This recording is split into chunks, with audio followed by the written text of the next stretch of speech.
Etawah ARTO office की शिकायतकर्ता द्वारा लखनऊ शिकायत के बाद जिला प्रशासन हरकत में आया। जिलाधिकारी अवनीश राय ने 3 सदस्यीय टीम बनाकर जांच की बात की। एसडीएम सिटी मजिस्ट्रेट और एआरटीओ के साथ कार्यालय निरीक्षण के लिए पहुंचे शिकायतकर्ता ने जीएसटी, रिफिल्टर, एसएलडी, स्पीड कंट्रोल संबंधित शिकायतों की जाँच की। आरोपित आरआई विवेक खरवार को पद से एसडीएम ने हटाया। इटावा आरटीओ ऑफिस की शिकायत पर निरीक्षण करने पहुंचे एडीएम इटावा जनपद के उप संभागीय परिवहन विभाग के अनेक शिकायतों के चलते जिला प्रशासन हुआ अलर्ट। प्रदेश मुख्यालय पर शिकायतकर्ता इटावा आरटीओ ऑफिस की थी शिकायत। जिलाधिकारी अवनीश राय द्वारा आरटीओ ऑफिस की जांच व निरीक्षण के दिए थे एसडीएम जयप्रकाश को आदेश। इटावा से स्टेट हेड विनीत कुमार की रिपोर्ट। क्या नाम है आपका? मेरा नाम भूपेंद्र सिंह है। भूपेंद्र जी, ये बताइए, आज जो आप लोगों ने लखनऊ में प्रदेश स्तर पर शिकायतें की थी, क्या शिकायतें थी और क्या उसको लेकर आप लोगों का है? वो आरआई साहब के खिलाफ शिकायत है। आरआई साहब सिर्फ एक व्यक्ति का ही फेवर करते हैं, जेल जा चुका है, जो कि जिसके भाई भतीजा और खुद भी वो लगभग शायद जेल जा चुका है। उसका भाई और खुद का लड़का जेल जा चुका है। 12 ट्रैक्टर चोरी के फर्जी कागजात बनवाने के इल्ज़ाम में वो जेल जा चुका है। कई धाराओं में उसके खिलाफ मुकदमा है। उसी की फर्म को यहाँ से रिकमेंड किया जाता है आरआई साहब की तरफ से, और आज तक उसकी फर्म को ब्लैक लिस्ट नहीं किया गया। जो कि जेल जा चुका हो आरटीओ ऑफिस के ही काम में, फर्जी काम में, उसको जेल, उसकी फर्म को ब्लैक लिस्ट नहीं किया गया एआरटीओ ऑफिस की तरफ से।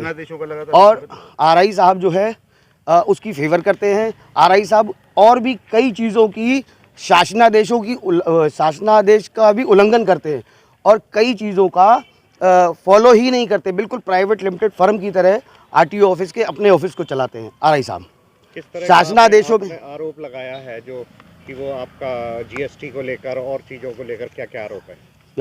जो आरआई साहब हैं वो सरकार का एक जियो है जिसमें ये कहा गया है कि जो भी आप रिफ्लेक्टर या रियर मार्किंग प्लेट, जिसको पट्टा बोलते हैं, अगर रिफ्लेक्टर पट्टी जो कि ट्रकों में और फिटनेस जिसकी होती है उसमें लगती है, तो उसमें पट्टी जो है, पट्टी की रसीद क्रय की, यानी कि जीएसटी बिल क्रय की रसीद है।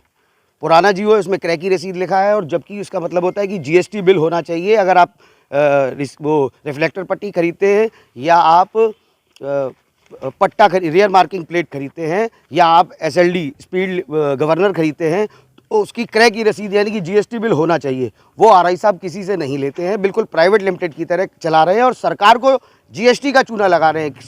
उत्तर प्रदेश गवर्नमेंट को, एडीएम साहब ने क्या कहा? उत्तर प्रदेश गवर्नमेंट को और केंद्र सरकार को जीएसटी का चूना लगा रहे हैं। एडीएम ने क्या कहा? एडीएम साहब ने हमें इसलिए बुलाया था कि आपको जो भी कुछ कहना है फिर कह दें, और उसके अलावा एडीएम साहब ने ये कहा कि अब आप जा सकते हैं और हम इसकी जांच करेंगे। जीएसटी का अधिकारी सतनाम सिंह। सतनाम जी, ये बताइए, आज आप लोग यहाँ पर आए परिवहन विभाग ऑफिस में, क्या पूरा मामला क्या था और क्या चाहते हैं? आरआई साहब लगातार एक जेल जा चुके माफिया की, जो 12 ट्रैक्टर चोरी के आरोप में जेल गया था, उसको लगातार सपोर्ट कर रहे हैं फर्जी 12 ट्रैक्टर चोरी के फर्जी कागज़ बनवाने में, और लगातार उसको रिकमेंड करते हैं कि भाई उससे काम कराए। इसके अलावा मतलब हर तरीके से शासनादेशों का उल्लंघन कर रहे हैं, और इसी के लिए हमने प्रमुख सचिव परिवहन के यहाँ जांच दी थी, जिसके लिए डीएम साहब इटावा ने 3 लोगों की कमेटी, एडीएम साहब, सिटी मजिस्ट्रेट साहब और एआरटी साहब की कमेटी बना दी। उसी के परिप्रेक्ष्य में हमें एडीएम साहब ने यहाँ बुलाया था, लेकिन अब उन्होंने पूछने के बाद वापस कर दिया कि भाई अब जाओ आप, हम जाँच क्या कर चाहते हैं आप लोग?